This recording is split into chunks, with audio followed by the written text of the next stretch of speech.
Shalom anak-anak terkasih, apa kabarnya hari ini? Semoga semuanya kita tetap sehat, tetap semangat, tetap sukacita untuk menjalani hari ini. Nah, di pelajaran hari ini kita akan melanjutkan materi pembahasan kita karena materi ini masih berkaitan dengan materi kita di beberapa pertemuan yang lalu. Karena di beberapa pertemuan yang lalu di bab 5 kita sudah membahas bagaimana Allah memelihara seluruh ciptaannya. Kita juga sudah membahas hasil ciptaan Tuhan. Ya, Tuhan sudah menciptakan seluruh alam semesta beserta dengan isinya mulai dari hari pertama hingga hari ke-6. Nisa harap semuanya kita sudah tahu dan sudah hafal ya penciptaan mulai dari hari pertama hari ke-6. Nah, sekarang kita akan melanjutkan materi kita yang selanjutnya, masih berkaitan dengan alam, yaitu kita akan membahas tentang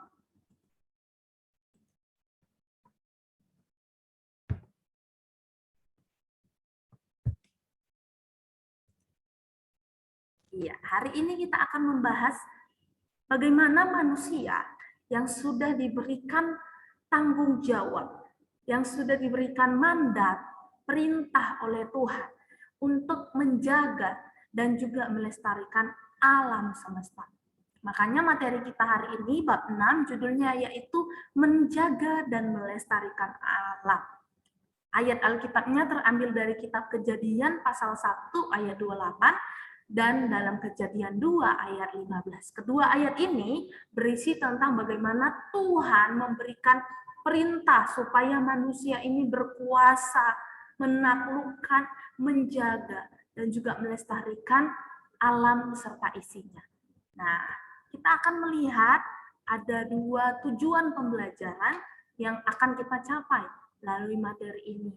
Yang pertama, kita diharapkan mampu menjelaskan apa saja tanggung jawab dan bagaimana tanggung jawab manusia, serta kita bisa berpartisipasi terhadap kelestarian dan terhadap penjagaan terhadap alam kita.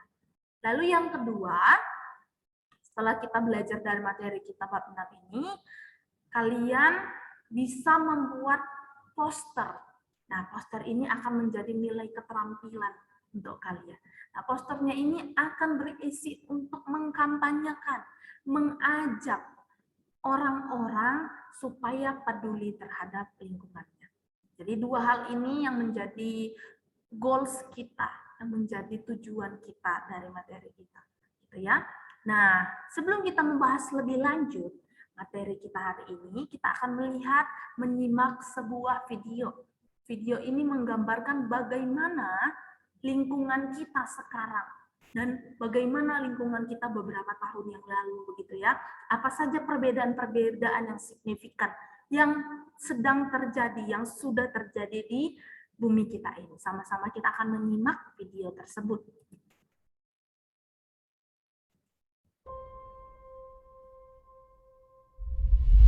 Bumi, tempat segala angan dan harapan umat manusia tinggal, kini sedang memanas. Sains mencatat, bumi kita sedang mengalami kenaikan suhu yang bisa dibilang parah. Bahkan tahun lalu tercatat sebagai tahun terpanas kedua dalam sejarah manusia. Dan mengerikannya, 6 suhu terpanas bumi yang pernah tercatat semuanya terjadi di dalam satu dekade. Kita akan menuju ke tahun-tahun di pertanyaannya, apakah kita mampu menghentikan pemanasan global yang semakin parah? Pemanasan global itu nyaris nggak mungkin buat dihentikan. Ini semua karena banyak senyawa ini yang terbayangkan aja jumlah emisi gas rumah kaca yang dihasilkan manusia gara-gara gunain bahan bakar fosil aja itu nyampe 37 gigaton. Itu kayak ngebuang yang bikin kandungan karbon dioksida dan emisi lainnya di atmosfer bumi yang tadinya rata-rata cuma segini jadi mencapai titik tertingginya selama 800.000 tahun terakhir. Oke, kalau gitu apakah masih ada jalan keluar dari semua ini? Apa masih ada cara buat memperlambat pemanasan global? Sebenarnya masih ada, tapi itu pun bakalan susah banget. Ilmuwan banyak yang udah sepakat kalau cara terbaik buat memperkaca ke udara. Makanya 197 negara di dunia juga udah sepakat dalam 10 tahun ke depan seenggaknya kita udah harus ngurangin emisi gas rumah kaca segini buat ngejaga biar suhu. Karena kalaupun semua manusia saat ini berhenti ngasilin karbon dioksida ke udara, bumi masih akan tetap memanas. Dan apalagi kalau kita nggak ngapa-ngapain, bisa aja ada kemungkinan yang jauh lebih parah. Kelihatannya, 2 derajat itu emang kayak kecil banget. Tapi nyatanya, kenaikan suhu bumi sekarang ini aja udah bencana alam segala bentuk udah nggak bakalan nahan diri untuk ngancurin kita. Sampai spesies hewan dan karang di lautan yang jadi makin terancam. Dan bahkan, pemanasan global juga disebut ikut nyebabin banyak kematian lewat persebaran penyakit. Menurut para saintis, bumi emang gak akan langsung berakhir karena ini semua. Tapi kemungkinan semua bencana ini akan terjadi lagi, bakalan jadi jauh lebih sering. Terus gimana dengan kita? Kalau kita lihat sekitar aja masih kelihatan banyaknya orang di belakang layar masih gak peduli dengan kondisi bumi sekarang. Yang main nebang pohon dan bakar lahan di sana sini buat keuntungan pribadi mereka aja. Padahal, buat sekedar info, ini yang muka air laut terus nambah tinggi gara-gara pemanasan global. Tentunya kita nggak bisa punya komitmen buat ngurangin emisi gas rumah kacanya ke udara, lewat bikin kebijakan kayak nunda pemberian izin pembukaan lahan hutan dan gambut, restorasi lahan gambut, ningkatin penggunaan pembangkit listrik tenaga terbarukan, dan rehabilitasi dan penyerahan hutan untuk tujuan sosial. Ya, PR kita masih panjang. Tapi sejauh ini kita udah mulai dan harus terus ngerjain mereka, satu persatu. Intinya, pemanasan global itu hampir nggak mungkin buat dihentikan. Dan kerjasama buat ngurangin emisi karbon ke udara. Bukan cuma negara, tapi juga kita semua. Lewat ngejaga dan ngerawat teman-teman kita ini, biar dunia kita tetap terjaga kelangsungannya. Dan seperti biasa, terima kasih. Oke, jadi itu tadi ya, sebuah video yang bisa kita simak bersama-sama yang menginfokan bagaimana keadaan bumi kita sekarang ini. Bahkan dikatakan 2 tahun terakhir ini bumi kita mencapai suhu yang paling tertinggi. Nah, kenapa kira-kira hal itu bisa terjadi? Nah, kita sama-sama akan melihat ada beberapa kegiatan manusia yang menghasilkan atau yang bisa merusak lingkungan. Dan hal-hal ini mungkin hal-hal yang sering terjadi, yang sering kita lakukan, mulai dari hal-hal yang sederhana. Kita mau lihat apa saja hal-hal tersebut, kegiatan-kegiatan yang bisa merusak lingkungan kita. Nah, kita mau lihat bersama-sama. Yang pertama itu adalah kegiatan yang melakukan penggunaan plastik secara aktif. Ternyata anak-anak, kegiatan-kegiatan yang besar, bukan hanya kegiatan-kegiatan yang besar saja yang bisa kegiatan-kegiatan yang besar, contohnya misalnya asap-asap pabrik dari cerobong-cerobong pabrik gitu ya, atau pencemaran udara akibat limbah-limbah dari pabrik-pabrik begitu ya. Nah, bukan hanya itu saja ternyata, tapi kegiatan-kegiatan yang kemungkinan yang kita lihat itu hal-hal yang kecil, yang sering terjadi, yang sering kita lakukan. Nah, salah satu contohnya ini adalah penggunaan plastik yang aktif.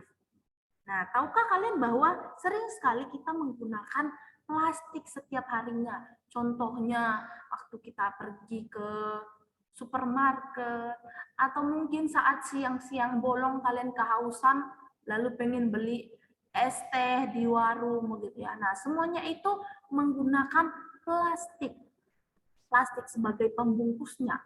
Nah, padahal plastik itu membutuhkan waktu yang sangat lama supaya bisa terurai. Bahkan ada penelitian mengatakan plastik itu membutuhkan waktu sekitar 1000 tahun hingga bisa dapat terurai secara sempurna, begitu ya. 1000 tahun itu waktu yang sangat lama, bahkan itu bisa melintasi beberapa generasi begitu ya. Nah, jadi kegiatan yang pertama ini mungkin yang sering kita lakukan atau mungkin papa mama kita sering melakukan begitu ya. Nah, makanya yang pertama ini kita harus mengurangi penggunaan plastik secara aktif di dalam kebutuhan kehidupan kita sehari-hari. Contohnya, mengganti penggunaan plastik misalnya saat kita belanja yaitu dengan menggunakan tote bag. Ya, jadi tas khusus belanja yang bisa digunakan berulang-ulang. Nah, hal itu bisa mengurangi penggunaan plastik. Lalu yang kedua, kegiatan apa lagi? Yang kedua yaitu membuang-buang makanan yang masih layak. Nah, siapa nih yang masih sering melakukan ini? Buang-buang makanan. Kalau makanannya kurang enak atau enggak habis, begitu ya makanannya dibuang. Tahukah kalian bahwa negara kita, negara Indonesia, berada di urutan nomor 2 dalam daftar negara yang sering menyumbang food waste atau menyumbang sisa makanan terbesar. Padahal kita sudah sering sekali diajarkan untuk tidak membuang-buang makanan. Bahkan di belahan dunia yang lain masih banyak orang-orang yang mengalami yang namanya kekurangan makanan. Tetapi kita seringnya membuang-buang makanan. Bukan hanya tidak etis, membuang-buang makanan juga menjadi polemik global karena dianggap menyia-nyiakan sumber daya alam yang digunakan untuk memproduksi makanan tersebut. Contohnya menyia-nyiakan tanah, menyia-nyiakan air, energi, serta sumber daya alam yang digunakan. Nah, makanya kegiatan yang kedua ini membuang-buang makanan. Yuk, anak-anak belajar kalau mengambil makanan itu secukupnya, sekenyangnya, jangan ambil langsung banyak, tapi ujung-ujungnya tidak habis, tidak dimakan, dan akhirnya dibuang. Nah, jadi hal ini juga bisa loh merusak lingkungan kita. Nah, yang ketiga, pembuangan limbah baterai dan sampah elektronik yang tidak benar. Nah, kita mungkin pernah mendengar cara mendaur ulang sampah atau kertas plastik begitu ya. Tapi jarang sekali rasanya kita mendapat edukasi terkait cara membuang limbah berbahaya seperti sampah elektronik dan limbah baterai ini. Tahukah kalian bahwa pembuangan limbah baterai ini dan sampah elektronik ini berbahaya? Apalagi kalau sampah-sampah ini sampai bermuara di laut atau di sungai. Berbahaya karena apa? Karena limbah ini mengandung yang namanya bahan merkuri. Bahan merkuri ini berbahaya untuk keberlangsungan hidup biota laut karena mengandung zat-zat kimia yang berbahaya untuk makhluk hidup. Jadi yang ketiga, pembuangan limbah baterai dan limbah elektronik atau sampah elektronik yang tidak benar. Yang keempat, yaitu pembakaran mesin kendaraan pribadi. Nah, di Indonesia semakin tahun, semakin bertambahnya tahun, semakin bertambah peningkatan penggunaan kendaraan pribadi. Nah, mungkin kita juga ya, di keluarga kita punya kendaraan sampai lebih dari satu. Mungkin kita punya mobil 2, motor 3, gitu ya, karena masing-masing anggota keluarga punya kendaraan masing-masing. Nah, tahukah kalian bahwa pembakaran mesin kendaraan pribadi kita ini juga ternyata bisa merusak lingkungan kita. Karena gas buangan dari kendaraan pribadi kita itu mengandung hidrokarbon. Hidrokarbon ini akan bereaksi bersama sinar matahari untuk meningkatkan ozon. Jadi semakin banyak pembakaran mesin kendaraan pribadi, maka lapisan ozon kita akan semakin rusak. Kalau sudah rusak bagaimana? Semakin menipis lapisan ozon kita bagaimana? Jadi sinar matahari akan semakin menembus ke bumi. Nah, itulah yang namanya akan terjadi pemanasan global. Suhu di bumi akan semakin meningkat, semakin panas. Jadi yang keempat ini kegiatan pembakaran mesin kendaraan pribadi. Dan yang kelima yaitu penggunaan AC, air conditioner yang berlebihan. Nah, siapa nih kalau yang di rumah pakai AC selalu dinyalakan, bahkan saat berpergian, mungkin saat pergi keluar rumah gitu ya, AC-nya tetap nyala. Nah, kenapa AC ini mampu merusak lingkungan? Karena AC ini menggunakan daya listrik yang sangat tinggi. Nah, sangat tinggi begitu ya. Bahkan AC yang berkapasitas 1 PK saja membutuhkan 800 hingga 900 watt listrik. Nah, hal ini mampu menghasilkan efek gas rumah kaca. Nah, hal ini juga akan berkaitan dengan perusakan lapisan ozon tadi ya. dan ini mampu meningkatkan panas secara global di bumi kita. Jadi hal-hal ini yang kelihatannya sederhana, kelihatan kecil begitu ya, tapi ini juga bisa merusak lingkungan. Makanya kita semua yuk anak-anak kita belajar untuk mengurangi penggunaan plastik, jangan membuang-buang makanan ya. Lalu pembuangan limbah baterai dan elektronik ini kita harus lakukan dengan benar, jangan sampai dibuang sembarangan. Lalu pembakaran mesin kendaraan pribadi, yuk kita mengurangi menggunakan kendaraan pribadi mungkin dengan cara kita menggunakan kendaraan umum atau kita berpergian bersama dengan keluarga, jadi jangan masing-masing begitu ya. Lalu juga mengurangi penggunaan AC yang berlebihan begitu ya. Kita akan lanjut. Nah, kita akan belajar bagaimana tanggung jawab manusia dalam memelihara alam. Nah, jadi sejak penciptaan, sejak Allah menciptakan segala alam beserta isinya, manusia ini diberikan tanggung jawab, ditugaskan untuk menjaga serta memelihara alam lingkungan kita hidup. Manusia boleh saja mengambil hasil alam, tapi secukupnya saja. Tidak boleh serakah, apalagi menjarah, mengeksploitasi secara berlebihan, hingga akhirnya merusak alam kita. Jadi, tanggung jawab kita yaitu memelihara alam lingkungan kita. Nah, kita lihat lagi. Pertanyaannya, mengapa Allah memberikan tugas kepada manusia untuk menjaga dan memelihara alam kita? Kenapa harus manusia? Kenapa tidak makhluk hidup yang lain? Kepada hewan, pada yang lain. Nah, jawabannya adalah karena hidup manusia tergantung pada alam. Jadi ketika Tuhan menciptakan segala alam semesta, itu adalah kebutuhan hidup manusia. Hal itu menunjang kehidupan manusia. Jadi manusia hidup bergantung dengan alam. Dan sudah sepantasnya manusia harus menjaga alam. Manusia dan alam saling membutuhkan. Dari alam, manusia dapat memanfaatkan hasil-hasilnya untuk kelanjutan hidup. Contohnya, dari alam, kita mampu merasakan ada yang namanya air. Air itu kita bisa gunakan untuk mandi, ya kan? Untuk mencuci pakaian kita yang sudah kotor, untuk minum.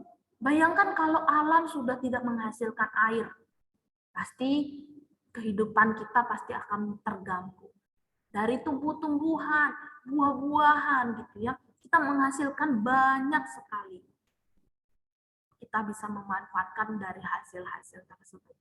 Nah, selain manusia membutuhkan alam, alam juga membutuhkan manusia. Karena manusia akan memelihara dan melestarikan alam lingkungan kita.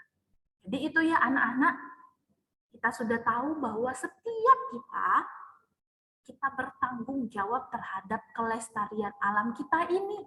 Jadi bukan hanya tugas si A, si B, tapi juga tugas kita secara pribadi menjaga alam. Bagaimana caranya? Ya dimulai dari hal-hal yang sederhana, ya. Mungkin kita jangan membuang sampah sembarangan, ya kan? Kalau kita buang sampah sembarangan, nanti sampahnya akan bertebaran di mana-mana. Lalu masuk ke dalam sungai atau ke dalam kali. Ketika sampahnya sudah bertumpuk, saluran airnya sudah sumbat. Lalu saat hujan deras datang, sungai akan meluap karena tidak bisa mengalir dengan baik. Akhirnya apa yang terjadi? Terjadilah banjir. Kalau sudah terjadi banjir, siapa yang akan terganggu? Ya manusia. Kehidupan manusia akan terganggu. Ya kan? kehidupan sehari-harinya manusia akan susah pergi kemana-mana untuk bekerja, untuk sekolah, gitu ya. Jadi semua roda kehidupan ini juga akan terganggu. Makanya kita mau belajar, kita bersama-sama menjaga dan memelihara alam kita. Sama seperti Allah juga memelihara alam kita. Itu ya. Nah sekarang coba setelah kalian belajar dari materi kita hari ini, sekarang kalian coba buatlah tugas. Nah, jadi tugas ini menjadi tugas keterampilan. Tugasnya apa? Tugasnya yaitu buatlah sebuah poster. Kalian tahu poster ya? Poster nanti dibuat di kertas A4 atau di kertas buku gambar kalian gitu ya. Buatlah poster dengan bertemakan yuk jaga alam kita gitu ya. Jadi kalian bisa membuat gambar-gambar yang berkaitan dengan alam dan pastinya mengajak sesama kita, mengajak teman-teman kita bersama-sama menjaga alam kita. Nah, salah satu contohnya Miss mau tunjukkan nih. Contoh hasil dari kelas yang lain membuat poster ya. Jadi kalian bisa membuat seperti ini ya. Membuat tulisan, gambar-gambar yang menarik, yang kreatif pastinya. Gitu ya, Nak. Kalau ada pertanyaan, ada yang kurang jelas, nanti bisa ditanyakan langsung sama Miss Feve gitu ya. Oke, sampai di sini dulu materi kita dalam video ini. Sampai ketemu di pertemuan yang selanjutnya. Tuhan Yesus memberkati.